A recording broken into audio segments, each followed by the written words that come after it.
There's this whole thing around like the political spheres of like, how organizations actually work. And I Hmm. remember at the time thinking like, "Ah, what a waste of time this whole thing is. Can we get down to the technology? What's going on in the media lab? Having graduated from that and gone back into the real world, had I basically ignored absolutely everything else and only focused, on the Hmm. like, oh, well, wait a second. How do you like manage the political dynamic and the informal network? Oh man, that would have been like 20 times more valuable than any of the more technical subjects. This idea of the change agent, the people who actually help an organization make these transformational leaps.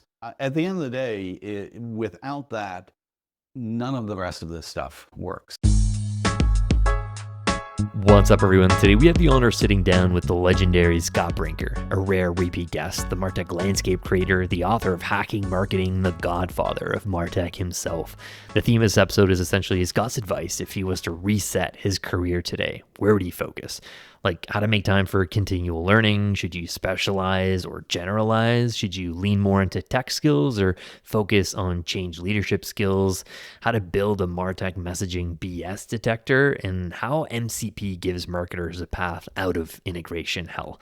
All that and a bunch more stuff after a quick word from two of our awesome partners. This episode is brought to you by MoEngage and their new warehouse native CEP, which revolutionizes the way data should be seamlessly fetched, analyzed, and activated. Now you can use MoEngage Cloud Data Sync to sync your warehouse data with MoEngage and use it to segment audiences or personalize messages without any development. Just set and forget. Use MoEngage warehouse segments to create segments on your warehouse data without moving underlying events, properties, or proprietary segmentation logic, and activate them directly on MoEngage. Using warehouse data analytics, brands can also directly generate insights from their warehouse data. Your long search solution for seamless data sync, smarter segmentation, dynamic personalization, and delightful customer experiences ends here. Warehouse native CEP from MoEngage, making it easy, smart, and secure. Learn more at moengage.com. This episode is brought to you by our friends at Knack. I have the amazing pleasure of chatting with some of the greatest minds in marketing operations, but you'd be shocked at how many of them have the same issues when it comes to their campaign creation process. They're dealing with things like scaling, personalization, keeping assets on brand, render testing emails, working in rigid templates, and worst of all, having to hand code emails. But many of the leaders in the space are using Knack to eliminate these headaches. Knack is a no-code email and landing page creation platform that covers initial campaign requests right until the sync to your marketing automation platform. Knack improves the whole campaign creation process by bringing the building, optimization, testing, collaboration, and also translation functions all in a single spot. So you don't have to jump around and coordinate feedback between a bunch of different people or wait on developers for very simple edits. Because at the end of the day, marketing ops folks want to focus on process and efficiency.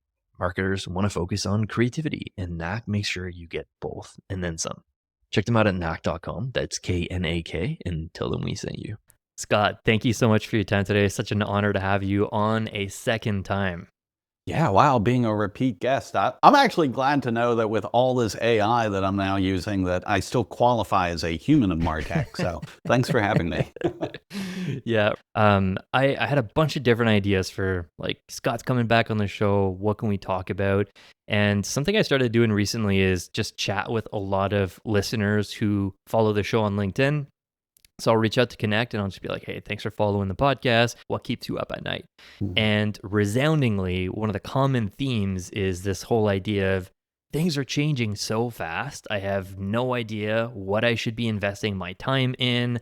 How do I future proof my career? And so I thought the episode to do with you would be really fun if we just focused on like, all right, if Scott had the opportunity to reset his career today, where would he focus on? And so the first question I have for you is focusing on like mid-career folks. So folks that are maybe like 10-ish years into their career. I just saw this post on an email Slack community and someone was asking for advice about ditching marketing ops completely and going back to school to become a vet. And they were seriously considering doing that just because of how crazy this space is.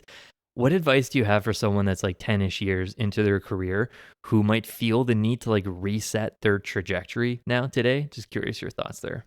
Well, okay. I mean, like if you're going to go off in an entirely different direction, like, veterinary medicine, yeah. I mean, the world is your oyster. I mean, every now and again, I entertain the thought of, starting a vineyard and like, making wine. But, it's running a winery is one of those things that the old saying goes, right? How do you make a fortune in a wine business? Small fortune. Well, you start with a large fortune. All right, I totally messed that up. Anyways, I don't know. Let's if we maybe constrain the universe of possibilities to saying, okay, I still actually do want a career in marketing. Yeah. I mean, it's a little bit cliche, but embracing these new AI possibilities, it is, first of all, there's just so much that's happening and so much that's becoming possible. I mean, you could literally spend 24 hours a day, 7 days a week, trying to stay up on the cutting edge of this and being able to experiment and learn and understand that. And you'd still be barely scratching the surface. And you might be saying like, yes, Scott, that is the whole problem. But here's the thing. It's like everybody is in that, same boat. And the vast majority of people, unfortunately, are just going to resist it. I mean, change is hard. Yeah. And it's almost like just one of those universal truisms. But as a result, like people who are willing to lean into the change really have the opportunity to, first of all, differentiate themselves, in what is still a crowded, market, but also like really be able to like discover things, like, have that joy of being one of the pioneers of what you make possible. So I don't know. One of the things I've been known for over the years, not that crazy landscape. Maybe we'll get to the crazy landscape. Is like 10 years or so ago, I like drew on a napkin. I think it was literally a napkin, like these two curves of, like the exponential rate of technological change. And then juxtaposed up against that, this sort of almost logarithmic curve of the rate of organizational change. Yeah. And we could. It's at best an empirical hand wavy sort of like yes, but I think it's accurate. I mean, we're just in a world where organizations are not able to change at the rate the technology is. But while there's no silver bullet to it, the opportunity for some organizations to change faster than their competitors is a significant competitive advantage. And so, and anyways, all that is saying like, yeah, if you're a mid-career, Martech person, I think leaning in to these capabilities to figure out how do you help your company change faster than your competitors is a huge opportunity. Yeah, completely agree. I can't say that I'm totally surprised by your answer. I wasn't expecting you to say like, I think most marketing ops people should quit and should go to veterinary school.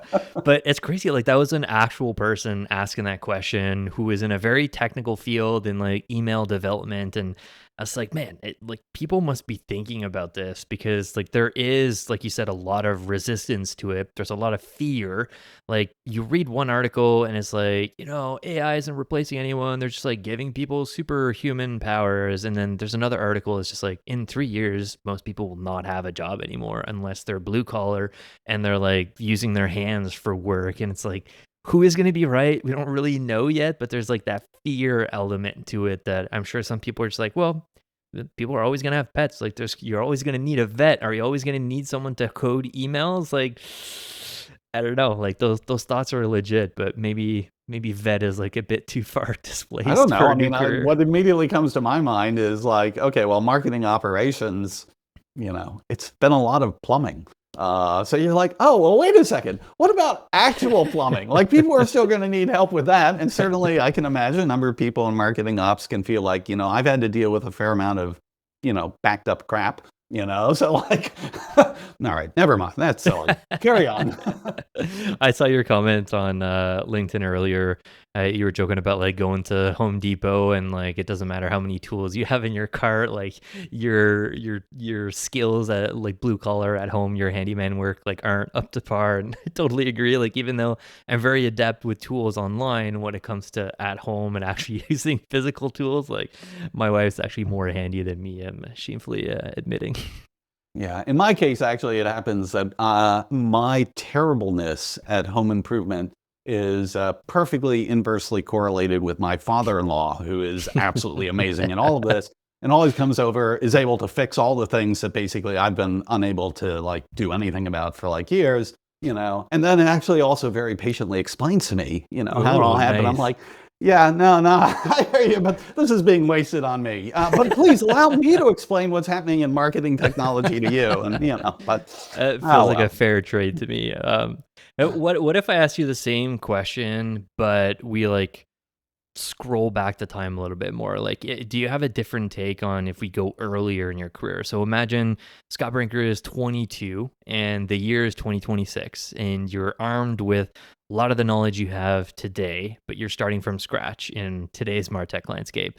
What area would you focus on first to build a thriving career? Would you dive into like specific things like buyer side agents or MCP, or would you focus on joining a big marketing ops team at like an enterprise Mhm. team to get system experience? Like, where does your head go first in terms of like just starting from scratch again? That's interesting. So I would say at the highest level is sort of one thing I feel like I got right that if I was going back, I would double down on. And then there was another dimension of this that boy, it took me actually a really long time to appreciate. And so if I could go back in time, I'd be like, yeah, I'd invest a lot more there. The Hmm. one I kind of feel I got right is this idea of cross pollination. In my case, I'd been like a software engineer. I mean, I deeply understood the technical dimension of what was happening. But I became fascinated by marketing and marketers. And I found that, like, okay, as an engineer, I just can confess, I would say not a particularly great software engineer. I mean, like I wrote code. Let's just say, it's the thing of like, people built buildings the way architects made buildings the way software engineers build software. First woodpecker to come along would, destroy civilization. That's kind of where I was at as a software engineer. So very mediocre software engineer. But being able to take what I knew about software and how these sorts of, dynamics, of technology and systems and architecture and bring it into the context of marketing. Okay, actually, that was something where most of the people in marketing didn't even really have any sort of concepts of, how to do that. And so being able to like translate that and bridge that and like show them what that could make possible and vice versa, no offense, but, most people who, have been in IT and software, even if they were building systems for use by marketers and customers, a lot of them actually didn't have the framing of like, well, what is marketing actually doing, right? It's that old, Dilbert joke, marketing, that's just liquor and guessing. It, and so this ability to serve as a bridge of cross-pollinating between multiple disciplines, I think just had a lot of opportunity, and again, it could be like IT and marketing, but it could be finance and marketing. Hmm. It could be sales and marketing. I think people who are just basically acting as these bridges across these different disciplines, there's a lot of career opportunity you can unlock there. The thing that I kind of missed, and maybe this was my software engineering, background, is and why I love this show so much, is I over-indexed on like, okay, well, what's actually technically possible? Hmm. What's the architectures? What are the things that, from just a purely mechanical level we can actually create? And I kind of under-indexed on like, okay, well, wait a second. How do you actually bring people along, on that journey? It turns out that like, you don't like build it and they just come, even when you're talking about, internal systems. And I think one of the things I've learned over time, and one of the reasons why I feel like actually, a lot of people can be in a really good position, even with all this AI, is because the most valuable part, of this work is not the technical implementation of it. It's being able to bring people together. It's being able to truly understand and empathize the customer. It's being able to truly understand and empathize with the different stakeholders inside your organization. Um, it took me a long time before I realized like that is actually the greatest lever, in this work, and it it takes work to do it. You really do have. I mean, I don't know. Maybe there are some people who are truly naturals at it. I certainly wasn't. But I think like investing in that sort of like people dynamic dimension. If I could go back 10, 15, 20 years, yeah, I would definitely need a lot more focus on that. Yeah, I totally agree. I see myself in your answer also. Like, what advice do you have for folks who maybe are a bit more on the introverted side? Like, I see myself in your answer because like I focused more on just like doing good work. I had my head down. I would just like finish projects and send it off and then go do the next thing, and didn't spend enough time building relationships and like Mhm. coming out of the work and understanding that just because you buy a tool, you set it up, people don't naturally like adopt it, and like it doesn't naturally develop into their daily habits. And so like what does that look like in practice? Like how can people get better at the people side of Martech within a company? Let's say someone works at a big org right now, like what can they do tomorrow to get better at the people side of things? Yeah, well, I will confess, I am definitely an introvert, as well too. So I can empathize. I think, you know, there's clearly a spectrum of introversion. Yeah. I think for me, the sort of thing of like, classic sort of like networking and yeah, I'm always going to be like hosting, these like big groups and we're going to be, yeah, that's not who I am. And, it'd be very painful for me to, try and like be Yeah. that.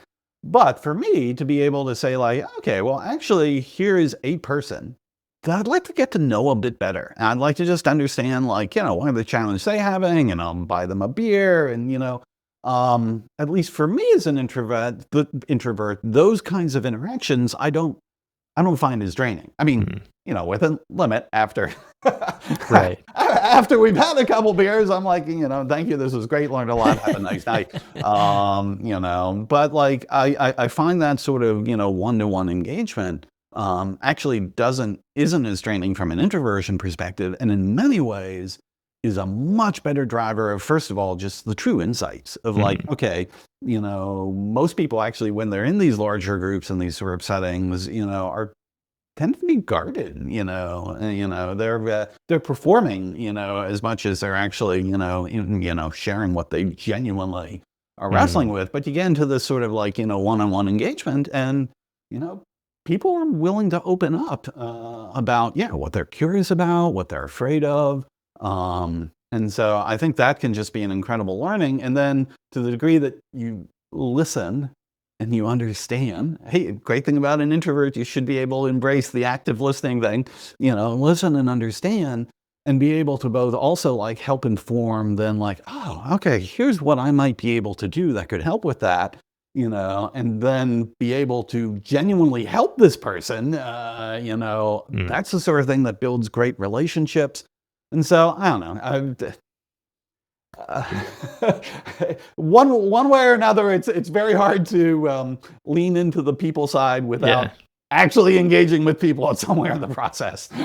Yeah, I like your advice of doing it one on one because it is less draining and less intimidating. Because, like you, like I think the whole like event thing where you're just like walking on the floor with like a drink in your hand and like you have to like walk up to a random group of people, you're not sure who they are, and you're just doing small talk. It's a small talk that like just drives me crazy.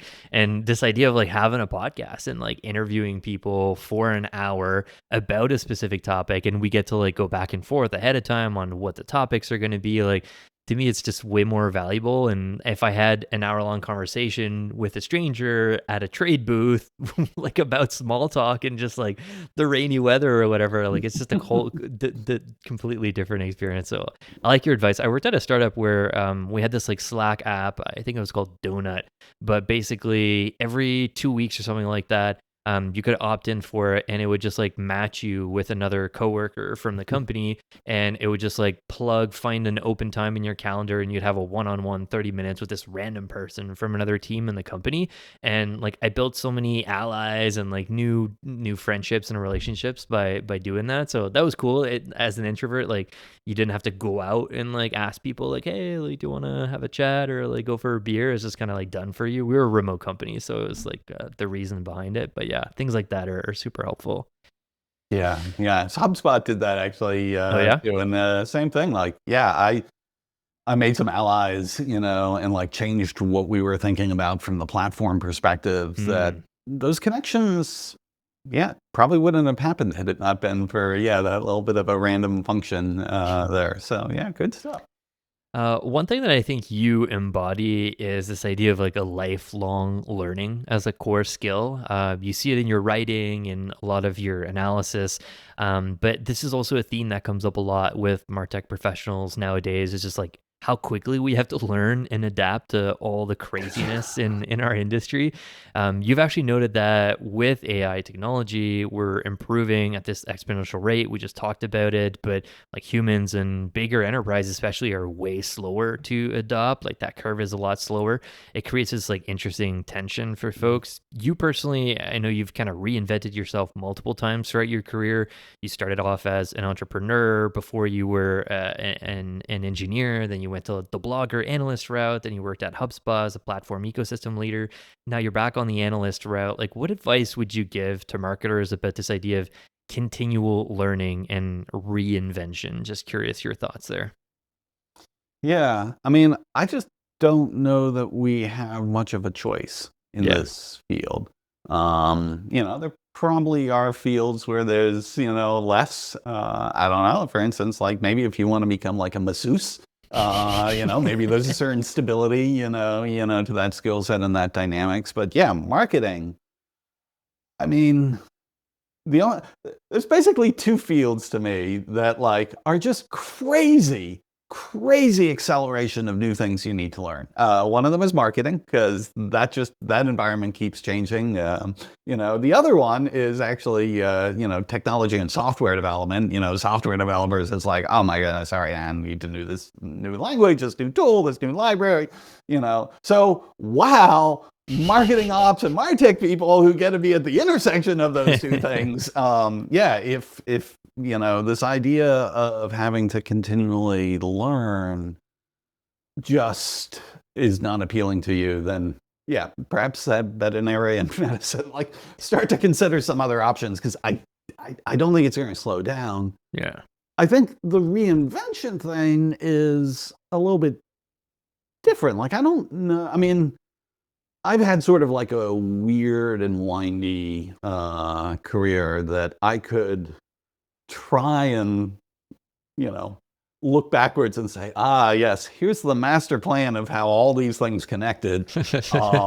But yeah, that would be a complete and total fiction. I had no idea what I was going to be doing, from one set of years to the next. And that's fine. I enjoyed that journey, but I don't think people have to do this sort of like significant, career jumping if they don't want. I mean, marketing itself is, again, just such a deep and rich field that's evolving. If you're going to say like, hey, listen, I'm going to be a phenomenal marketing leader, I'm going to be a phenomenal marketing operations, leader, or at least that's my vision of what I want to do for this next 5 or 10 years. And then maybe at some point beyond that, I want to, maybe go from marketing operations into truly becoming like the CMO. Maybe after being the CMO for a while, you actually like, I want to just run the whole company on this way.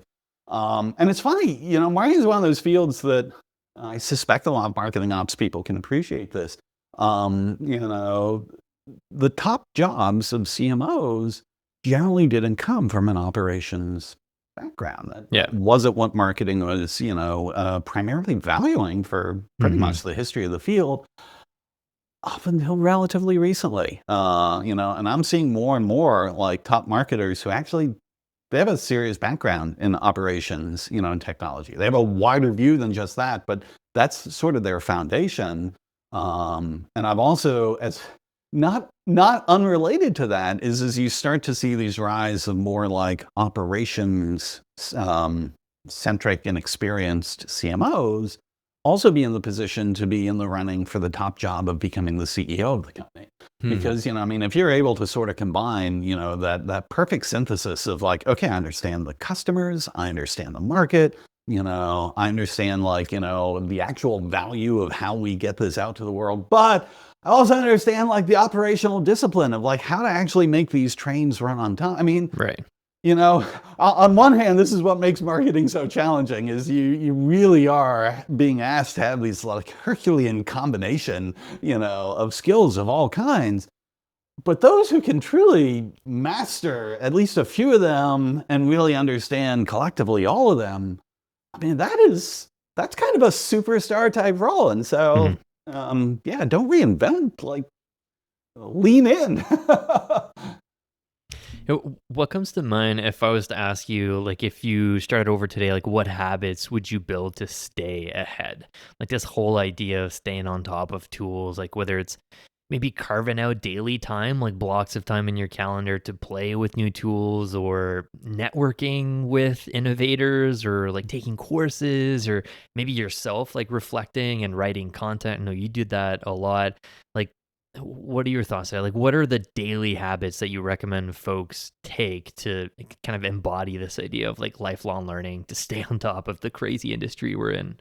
Yeah. Well, I mean, different people learn in different ways. Yeah. And so, whether you're a course person or, read, write, I mean, it's just, try a number of the different ones and find like which one actually like you enjoy most. And, you find really stick. I would say, I don't know, I feel like this is a confessions show. I actually don't have a lot of daily habits. For me, I actually work best in a mode where I will glom onto something and kind of dig into the flow of that and put a lot of things to the side to like, pursue that, and then step up. And then there's a set of choices of what to do next, and I don't know, there's probably some people who would look at that and be like, so in other words, Scott, you are completely disorganized. And they may not be wrong about that, but for me, like the most valuable thing is this idea of flow, a flow state, and so to me, to like optimize towards in any given day, like what is the thing that's pulling me into a flow, is much more valuable to me than like, okay, it's 10:15, I have to jump and do this, and then at 11:05, I've got this other thing. I mean, other people might find that structure actually the most effective for them. I've sort of leaned in the other direction. Nice. Flow state. I kind of call it tunnel vision, like rabbit hole, like going down rabbit holes. I feel like, when you do something, a project, and you look at the time, and then you start doing some stuff, you're down this rabbit hole, and then you look up at the time again, it's like 4 hours have passed. You're like, whoa, that's like flow state to me. That tells me like you enjoyed what you were doing. You didn't have to like look at the time. All right, I'll check Slack or I'll check email, see what's going on. And then it's like 2 hours later and you haven't gone back to the thing that you were doing. Big fan of flow state. And when I worked in-house, like it was trying to figure out, how do I manage my calendar so that I make time for flow state? And in a remote company, I feel like it's a bit easier to do than when you're in person. Like, how do you, like, you close your door? Or when it's like an open floor plan, you can't really close your door. It's like, hey, Scott, do you have 2 minutes? Like, I guess, but like I was in flow state. Like, what do you want? Yeah. And I mean, again, this is the reality for most folks is we have a bunch of things we do actually have to have on our schedule. I mean, we set up this appointment, to do this podcast, and I didn't blow it off because, wait, actually, I've got something else I'm right in the middle of, because you're like, you are never coming back on this show again. So again, we have those certain responsibilities, but I think it's more a question of like, depending on who you are and how you work best, some people like to add more structure into their days. And if that works for you, that's great. But I guess I just want to like, if there's other folks out there who, want some, permission is the wrong word for it, but like, no, there are others out there who are like, no, actually a little less structure can also be an incredibly effective way of working if if that's what actually unlocks the best of what you're able to do. This episode is brought to you by Revenue Hero. 2 field forms. Complete context, instant scheduling. Finally, you get to pick all 3 without a single line of code. Introducing native enrichment by Revenue Hero. Plug in Clearbit, Crust Data, Apollo, or stack all 3. Enrich all the data you need instantly on submit.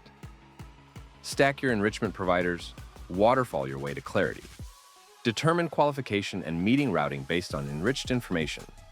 Layer it onto your current distribution logic. Book more meetings with your qualified buyers. Get started at revenuehero.io. This episode was brought to you by Mammoth Growth. Ever feel like your data is lying to you? Like you're making big bets on numbers you don't even trust? Everyone talks about garbage in, garbage out, but almost no one actually fixes the garbage. That's where Mammoth Growth comes in. They're the fastest AI-powered data team on the planet. They build production-ready data architecture that turns your fragmented customer data into one unified, trustworthy source of truth, fast. Most companies spend months trying to get answers. Mammoth Growth compresses weeks of analytics engineering into minutes using a multi-agent AI workflow. No rework, no broken dashboards, just clean, reliable data models you can act on with confidence. Calendly, Siemens, TED, and hundreds of other brands trust Mammoth Growth to fuel measurable growth. Check them out at mammothgrowth.com to see how they make bad data disappear. So one thing I wanted to ask you about is specialist versus generalist, or we could call it like, I don't know, a term like an orchestrator in the age of AI, if you will. But when you first joined us on the podcast, episode 82, way back in August 2023, this is going to be episode 201. So we've covered a lot of ground since then. You said that when I asked you this question, early career marketers should choose a focus area first and then worry about where AI kind of fits and layer that on top of it. And that was kind of your advice versus not really recommending folks to go down and try to like master a bunch of different things and try to go down like a bunch of different rabbit holes, if you will. You kind of, your main argument was like depth in one specialty builds foundation for the long-term growth, even as like AI is kind of disrupting things. So in less than 3 years, you've seen this better than others. Like the landscape has exploded. We keep adding new tools. AI is lowering the barrier to entry for a lot of new tools.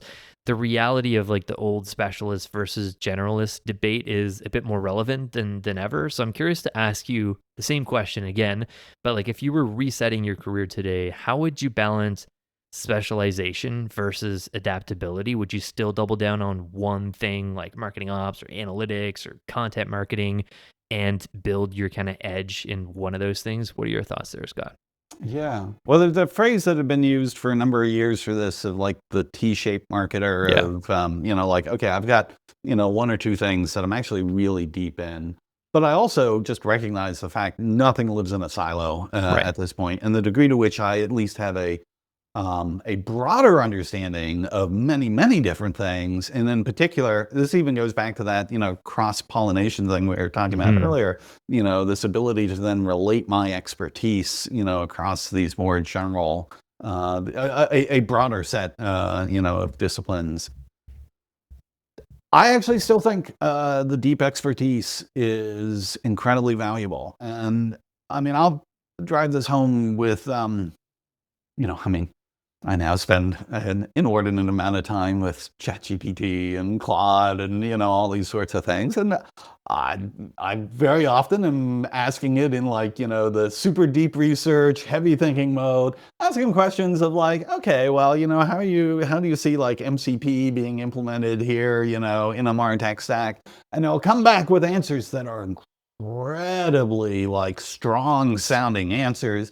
And I'm like, no, actually that isn't how that works. And if I didn't have the depth of expertise on this, boy, I would have totally been rolled over, on it. And I think that applies across all of these specialties, all these disciplines. I mean, AI is what it can synthesize is amazing. And particularly, I think it's better acting as a generalist than anything else.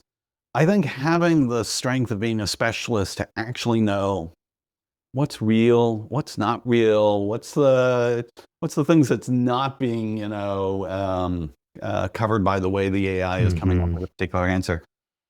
I think it's more valuable. So yeah, Yeah, I'd say double down on that. it's such a good answer. I feel like, a lot of people talked ahead of time, like a couple of years ago, like you have to give context to AI, like it gives you a much better answer. I find that now my experience has been like when I give too much context to AI, the answer is actually worse. Like the prompt is too long and it forgets like the start of it.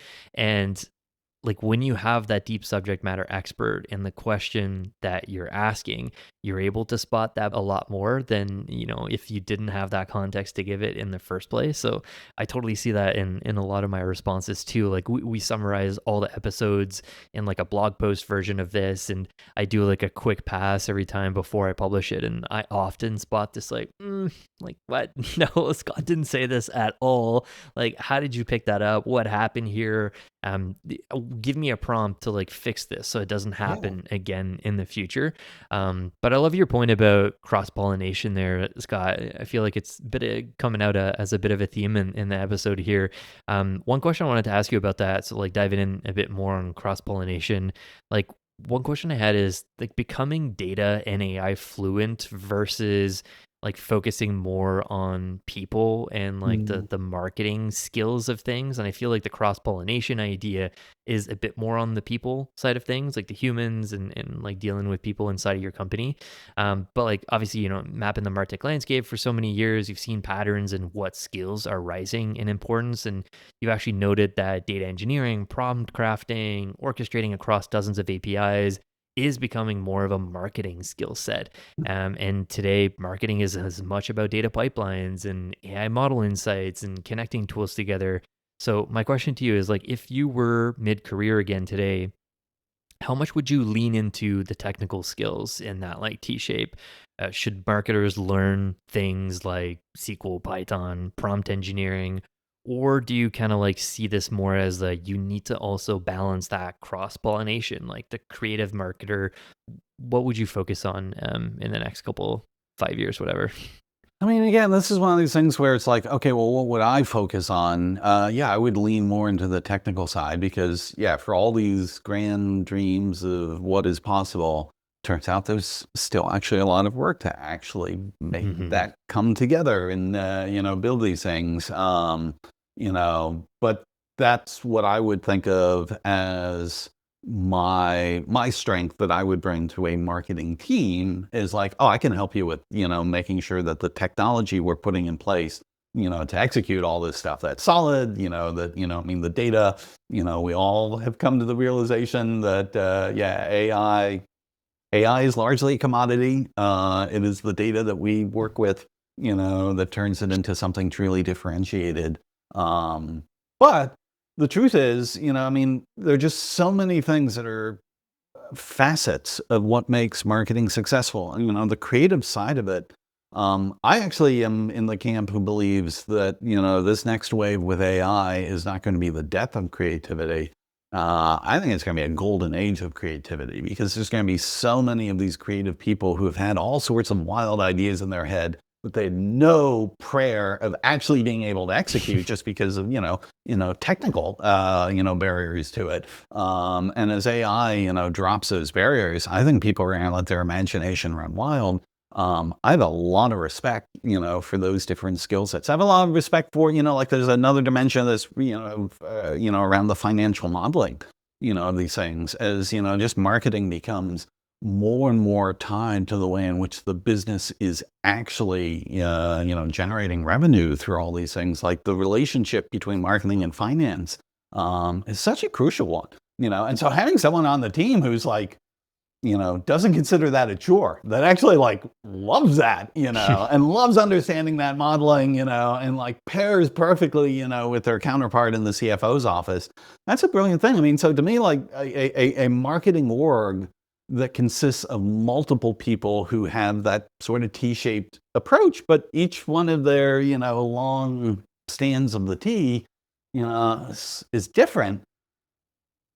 I think that's the way to do it. So, yes, I would focus on the technology side because that's what turns me on. But that would not be my advice to say like, oh yeah, and you shouldn't pursue the creative side, because if that's really what gets your sparks flying, please go that route. We need amazing creatives to make this thing beautiful. Yeah, totally agree. One thing I wanted to ask you about is your framework for AI agents. So you posted this on LinkedIn. You're kind of working through it as a work in progress, but you included human change agents as like one of the unsung heroes of driving transformation. Just talked about this with like cross pollination. Technology alone doesn't guarantee success. Like anyone who's worked in Martech or marketing ops knows this. It takes people to reimagine processes, upskill teams, and champion new ways and implement tech. If you were resetting your career, how much would you focus on developing change leadership skills, and like maybe give advice on like how can marketers position themselves as the human catalyst who can ensure that new tools like AI or Martech actually gets adopted and delivers value in this crazy world that's like we're all obsessed with tech. Every founder I chat with is just like, oh, like I have this one problem, but I think if I can buy this one more tool, it can solve my problem. Like, why might the ability to navigate organizational change be one of the most future-proof skills in marketing? Yeah. The whole thing around the change agent there, yeah, was a little bit of just play on words. Yes, we're talking about agents and agents and Right. agents of, all kinds. Yeah, this idea of the change agent, the people who actually help an organization make these transformational leaps. It is, at the end of the day, without that, none of the rest of this stuff works. I mean, there's been different ways of framing this for years. I go back to Avinash Kaushik, one of the early guys in, the search and web analytics space, who, used to be like, hey, listen, it's, invest 10% of the tools and 90% in your team. And we could maybe quibble on that ratio a bit, 85-15, 90-10, but that's really the right way of looking at it. Is so many Martech implementations, we've seen people spend an enormous amount of money, on the technology, and at the end of the day, they failed to deliver. And when you really start to pull back the covers, there's actually, you can't really blame a lot of the vendors in that. I know people don't like to blame the vendor. And if you're going to blame the vendor for anything, it was like the vendor downplayed the amount of change other than the technological change that you need to do. But you kind of have to take ownership of that yourself. And so I think, first of all, having leaders in Martech and marketing operations who understand that actually 90% of this job is not going to be the technology implementation. It is going to be, how do we engage people with this? How do we roll this out? How do we help them make the shift from the old ways they were thinking about things or the old ways they were doing things, and bring them to a new way of achieving that. So I went and I got an MBA at MIT. I had this thing of I'd grown up as this sort of scrappy entrepreneur, and I felt what I really want to do is I want to become a professional, manager and raise VC monies and do all this sort of stuff. And I'm like, okay, so what I need to do is I need to go to MIT and I need to learn, okay, well, what is entrepreneurial finance and how does it, do that? I mean, all these super technical subjects, and I remember taking this class of oh, well, there's this whole thing around the political spheres of how organizations actually work. And I remember at the time thinking what a waste of time this whole thing is. Can we get down to the technology? What's going on in the media lab? Let's check this out. Having graduated from that and gone back into the real world. Yeah. Had I basically ignored absolutely everything else and only focused, on the oh, well, wait a second. How do you manage the political dynamics of helping these things do and the informal networks of, who influences who and changing this stuff?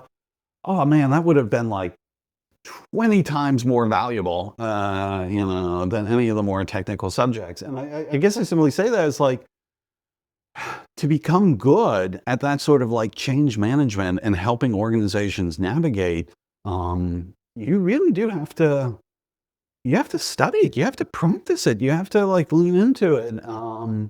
And if that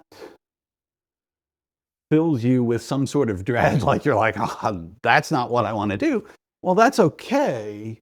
But recognize that is actually going to be probably the limit on just like what scale of impact you can have in transforming an organization.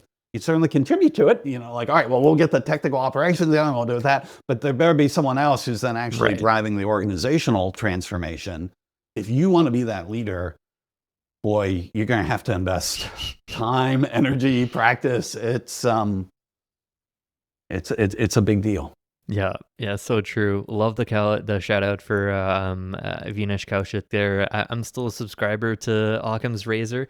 Still one of the best newsletters out there. He's still pumping out content, and it's more relevant than ever today. But yeah, I totally empathize with that whole like political sphere, and especially early on in my career, it's just like I just want to do work. I don't want to deal with politics or like these like people problems and like all these opinions and people's feelings. Like, can we just do the work and have it abstracted away from feelings? But it's just not how it works in the real world, and you quickly discover that. So I like your advice there. Scott, I want to ask you about, so something you talked about in a couple of your articles is the composable canvas. And I know you've been really big on composability. We actually talked about it 3 years ago when you came on the podcast.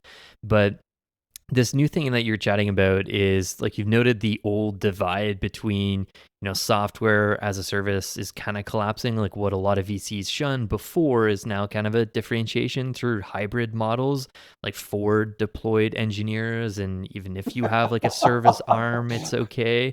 And you've kind of tied this into like a larger mega convergence where point solutions versus platform or build versus buy is all kind of blending into the composable canvas. You talked about this in the customer engagement book, Adapt or Die by Mo Engage. We both had the chance to contribute to that book. In your section, you argued that flexible, composable Martech stacks are now the foundation for personalization and experimentation.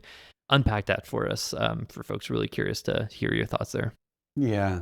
And let's be honest, composability, one of the reasons this has been such a challenge is while it is in the interests of like a brand, a company, someone who's actually running marketing to have composable solutions, is in your interest to have that flexibility. I mean, one of the themes, right, we've been talking about here is this just crazy rate of change, and while a lot of the things you need to do to deal with change are human in nature, there are actually some technical things that you can have an architecture that is more adaptable or more agile, or less adaptable and less agile. And a lot about composability is this ability to more quickly change and adapt components, within your set. So yes, on the brand side, composability is awesome. Let's just be candid. For Martech vendors, their incentives are generally not aligned towards composability. They're like, no, I don't want you using other people's stuff. I want you using my stuff, But there's this tension because, well, I also have to sell you my stuff. And if you're going to say you're only going to buy my stuff if it has these composable things, well, all right, damn it, I guess I'll do that, And so there's this tension here. And I think one of the things that has just been, to me, a really positive thing is over the past 10 years, the industry has been shifting to become more and more composable. And I think in the current environment, it's almost mandatory. Yeah, well, I mean, I will say one of the things I got most excited about, I don't want to overhype this, but like the introduction of the MCP, Anthropic's Model Context Protocol, I was jumping for joy. And don't get me wrong, it's a very simple protocol, but a lot of people now saying like, well, it doesn't have this and doesn't have that. Yeah, there's a lot of work you have to do around that. But it is the first time in the history of our industry here where actually, well, we could at least at this foundational level have a standard way of getting these things to talk to each other. Oh my God, because, part of the biggest problem people have had in Martech, from the beginning, from that very first like landscape of like 150 technologies, they're like, well, it's great you got all these things, but do they actually work together? Well, Right. okay, no, and now that we have like 15,000 of them, do they all work together? Well, not so much. So integration has always been the challenge, and the way in which we've solved it to date, or solved is probably over, the way we've made progress to address it to date is like, okay, well, you have these major platforms, like a Salesforce, like a HubSpot, like a Martech, whatever it is, that's like, okay, we've got enough momentum around us that we will, gravitationally pull other companies to build bespoke integrations to our particular set of APIs. Right. And so that got us further down the road. So if you pick, again, like whatever it is, Salesforce, HubSpot, Braze, whatever it is, you then have a set of things that, you can pull from in their ecosystem that are integrate. But there's probably a whole bunch of other things that you might want to do that haven't integrated. To get to a place where, we've now got this emerging standard to say, well, listen, if I just make something available as an MCP server, and some other piece of software, implements an MCP client, that kind of, again, a little hand wavy for a moment, but any MCP client being able to like interact with any MCP server without anyone having to like build, custom bespoke integrations, I think it's going to be a massive unlock. And again, I'm sure a lot of vendors individually, if they could say like, for the love of God, don't do this. But they can. It's almost hit this tipping point. I mean, this is the beauty of standards. Is once something becomes a standard, people are like, yeah, now I kind of have to do it. And so I actually think composability is going to be almost like the de facto, architectural property of Martech here moving forward. Obviously, you're super deep in the ecosystem space. Like it was your bread and butter for like your time at HubSpot, right? Talk to us about like ecosystem thinkers with this whole MCP thing. Like, how can marketers future-proof themselves by becoming ecosystem thinkers, whether they work at a Martech vendor or they work in a house on the brand side, like someone who's adept at integration, partnerships, or is way more technical and super deep on the open standards instead of just like focusing their entire career on like one vendor and an all-in-one suite. Like, what are your thoughts there? What does that future kind of look like for ecosystem thinkers in marketing? Yeah. I mean, I think the ship has sailed. Like tech stacks are heterogeneous, Yeah. I mean, certainly within marketing, but frankly, one of the most exciting things happening right now is we're seeing not just integration within the marketing tech stack, we're seeing increasing integration across the company-wide tech stack. A lot of what's happened at the data layer, with things like Snowflake and Databricks and these sort of systems that, are becoming almost like a universal data layer across not just marketing, but, product and production and operations and customer service and sales, which then like, even just from a marketer's perspective, suddenly like opens up this opportunity of like, well, wait a second, can I learn from the behavioral insights of how people actually engage with our product or service? Or, can I be triggering off of interactions that are happening, with support, or customer service and how that might change? I mean, oh my goodness, that's, yeah, I mean, we've barely begun to scratch the surface, of the sort of new strategic opportunities this opens up, for marketing. So, yeah, I got so excited about that proposition, I forgot what the original question was. Sorry. All good. I feel like we were getting pretty passionate about the ecosystem stuff there, but like I had a fun question for you kind of related to this. Like in the ecosystem role that you had, I'm sure a big part of your role was just like looking at other companies, deciding whether or not there was a partnership opportunity there, and going through that research phase, going on company websites, looking at their homepages, and trying to figure out what the heck the company actually did through all the jargon and the product marketing speak there. I'm sure was really tough. In an industry that's overflowing with product marketing jargon, if you were starting out now, like how would you develop your BS detector to even have an ability to communicate clearly what the heck this Martech tool is doing? Oh man, yeah, thank you. You sent me. I'm not gonna go off and become a veterinarian, but if I was gonna like do any sort of like career change, I'd be like, yeah, I'm gonna go into product marketing Hmm. because I have a real beef with how most of that's done. And I should disclaim there are some product marketers in Martech who are friggin' phenomenal at it. And they stand out partly because so much of the other product marketing around Martech. I mean, again, I hate to offend like a whole swath of people here, but a lot of it's just not very good. Yeah. And then again, at the end of the day, the test for it is like forget even about competitive comparisons. Like, I'm just trying to come to your website to understand what you do. And when I can't figure that out after 10 or 15 minutes, which actually, now that I think about this, so I've just started playing around with these agentic browsers like, Comet and Atlas.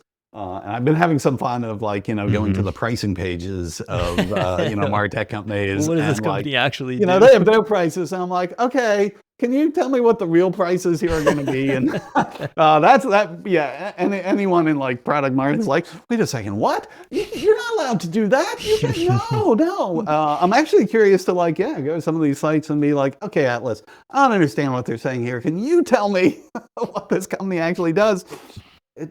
I bet it would have, a pretty good answer.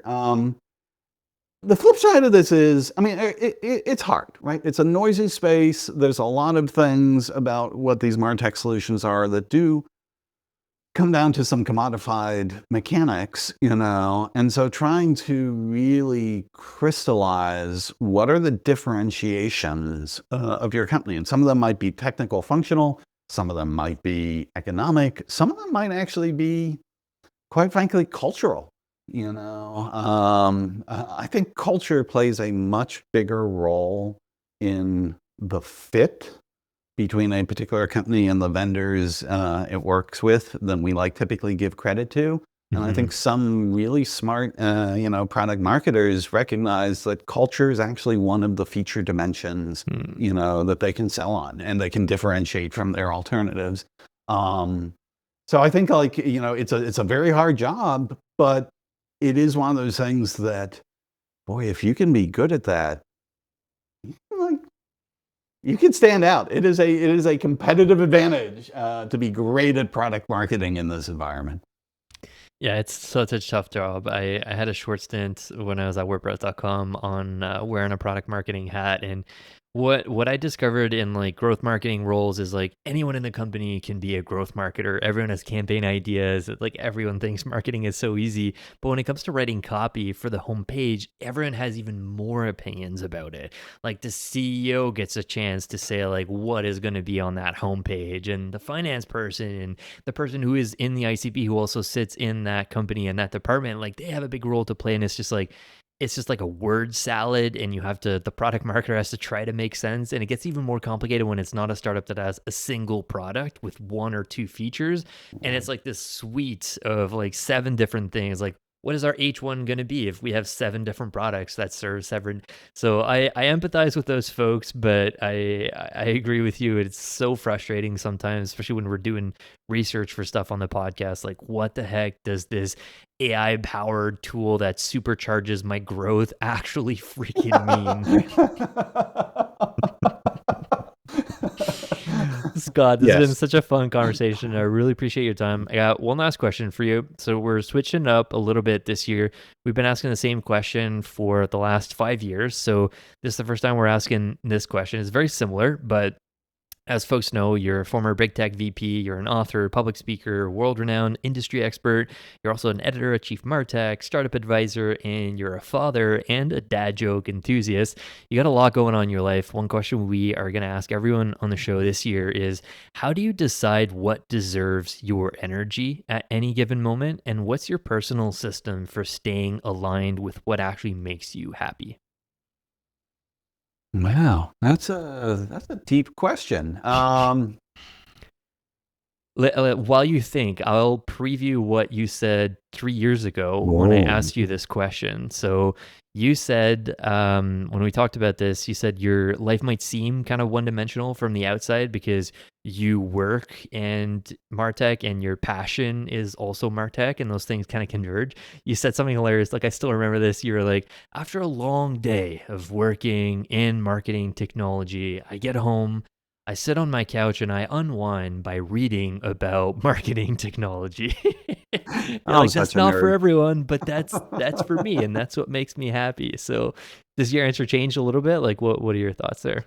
Yeah, all right. Well, I am still pretty unidimensional on, I don't have a lot of other hobbies. But I think one of the things I've tuned in more and more is how much joy I take in seeing other people, like the light bulbs go off and like people like, oh, I now I know what I want to do. And they go Mm, off and they're able to do it and they be successful. I mean, I would say like I feel like, a big portion of the early half of my career was trying to figure out like, okay, well, what can I do? And, how do I succeed? And what's my contribution, to the world? And again, it was almost, again, like a sub variant of this thing of like, too focused on the task and not focused enough on the people, around. And I think just in this latter half, of the career, I'm just realizing like how much joy and satisfaction there is in helping other people, mm, succeed. It's kind of an ecosystem thing. I mean, one of the reasons I always got so passionate about like, leading the ecosystem at HubSpot was because, HubSpot as a company, it could only do so much. Even with all its engineers and product managers, there's only so much one company can do. This ecosystem, with thousands of companies, with then each company having, dozens or hundreds or thousands of their, this multiplication effect, mm. of what can actually come to life is astounding. And I think, that's sort of like a microcosm of this much bigger pattern of, I mean, again, like even what you're doing here with humans of Martech, like this, ability of it not just being what you personally are able to do, but how you're like empowering other people and all the things that they can do. I don't know, like the more I've sort of like tuned in on like, oh man, the way I can do more of helping that, like that is incredibly inspiring and joyful. So I hope I get to do more of that. Very cool. Well, yeah, looking forward to you doing more of that. I know you're doing a ton with friends and all the industry reports that you're doing for folks in the industry. So you're definitely helping a ton of people make sense of the craziness of Martech. I know you just released Martech for 2026 a couple months ago. So we'll encourage folk to check that out. We'll link out to it there. Tons of insights in there, Scott. Thanks for doing what you're doing and helping us make sense of this crazy world of Martech that we live in. Thanks so much for joining me for a second time. This is an honor to have you on, Scott. Thanks so much for your time. Thank you so much. All right, bye.